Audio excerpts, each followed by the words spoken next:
बंदरवाल। ये गुड़ी पड़वा का जो दिन रहता है, चैत्री नवरात्रि जिस दिन प्रारंभ होते हैं, नया संवत्सर जिस दिन प्रारंभ होता है, उस दिन नीम के पत्ते की बंदरवाल लगती है, जो नवरात्रि के 9 दिन तक दरवाजे के बाहर लगी होती है, जिससे घर में कोई नई बीमारी प्रवेश नहीं करती, वो बीमारी बाहर निकल जाती है। इसको नीम के पत्ते की बंदरवाल। चौथे नंबर की होती है आम के पल्लव, आम के पत्ते, पीपल के पत्ते और नीम के पत्ते, इन तीनों की बंदरवाल। ये बंदरवाल दशहरे के दिन लगती है।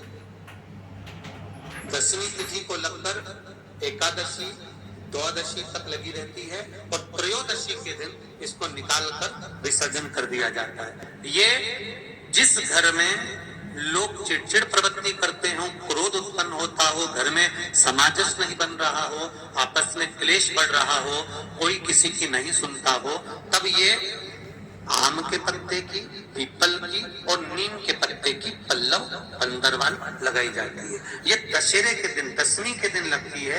दशमी, एकादशी, द्वादशी और त्रयोदशी के दिन इसको निकाल दिया जाता है।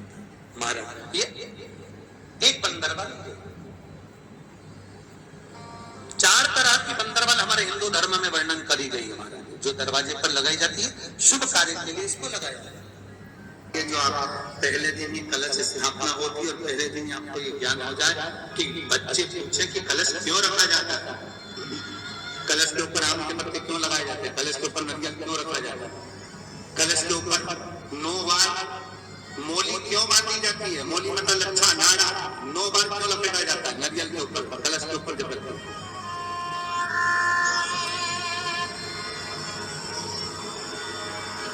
कलश के ऊपर जब श्रीफल रखाता है, नारियल रखाता है, तो उस पर 5 बार 7 बार मोली नहीं लपेटी जाएगी, तो 9 बार लपेटी जाएगी। 5 या 7 बार लपेटते हैं तो कहते हैं कि लक्ष्मी की छिन्नता होती है, और वो 9 बार लपेटी जाती है तो भरपूर लक्ष्मी का भंडार भरती है। क्यों क्यों कहते हैं उसे?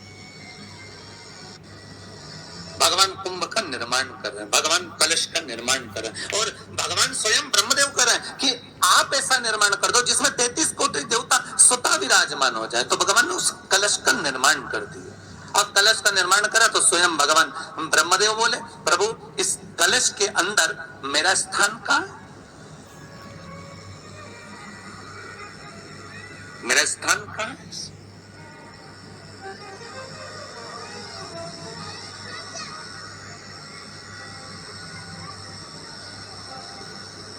बहुत ध्यान देना महाराज, कलश का जो मुख होता है, उस मुख पर भगवान विष्णु का स्थान होता है। किसका स्थान है? भगवान विष्णु का।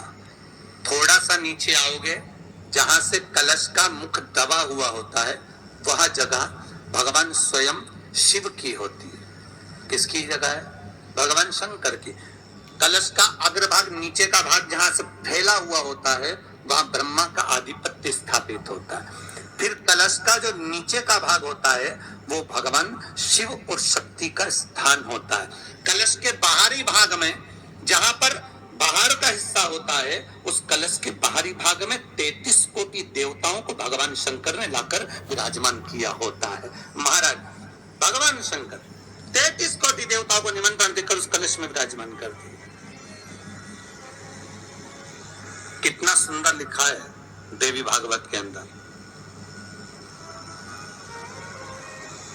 कि जहां कलश की स्थापना होती है, उस जगह पर किसी देवताओं को बुलाने की जरूरत नहीं होती। 33 कोटि देवता उस जगह पर स्वतः विराजमान हो जाते हैं। स्वयं 33 कोटि देवता स्वयं वहां विराजमान। नवरात्रि एकम से प्रारंभ नहीं होते, अरे अमावस्या की रात्रि से प्रारंभ हो जाते, इसलिए उसको कहते हैं नवरात्रि। क्योंकि नवमी के दिन माता जी का विसर्जन हो जाता है, जवारों का विसर्जन हो जाता है।